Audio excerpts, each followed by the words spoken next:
Niharika Pandya, range forest officer Dhoraji. ગઈકાલે હું જ્યારે ફેરણામાં હતી ત્યારે ધોરાજીથી ફરેણી રોડ સાઈડ જતા મને બે શંકાસ્પદ ઇસમો લાગ્યા, તો તેની પાછળ મેં પીછો કર્યો અને તેની તપાસ કરતા તેઓ બંને શંકાસ્પદ એક્ટિવિટી કરી રહ્યા હતા।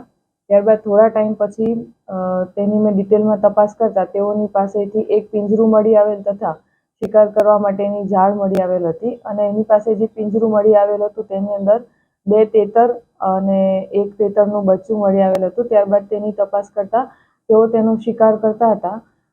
ત્યારબાદ તેને ઓફિસે લઈ આવવામાં આવેલ અને તેની ડિટેલમાં તપાસ કરેલ હતી, જેમાં તેઓએ જણાવેલ કે તે હાલ તો માત્ર શિકાર કરી રહ્યા છે તેના ખોરાક માટે થઈને, પરંતુ આ ગતિવિધિ હજી ખરેખર ખોરાક માટે કરી રહ્યા છે કે એના પાછળ બીજા કોઈનો હાથ છે તેના માટેની તપાસ હાથ ધરવામાં આવે છે।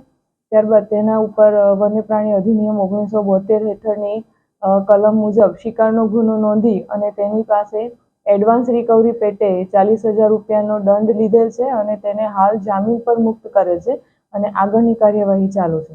જે આરોપી છે તે અત્યાર સુધી ક્યાંય આવેલ નથી, પરંતુ તેની તપાસ કરી છે તો છેલ્લા 2 વર્ષથી શિકારની પ્રવૃત્તિ સાથે સંકળાયેલ છે તેવું જાણવા મળેલ છે।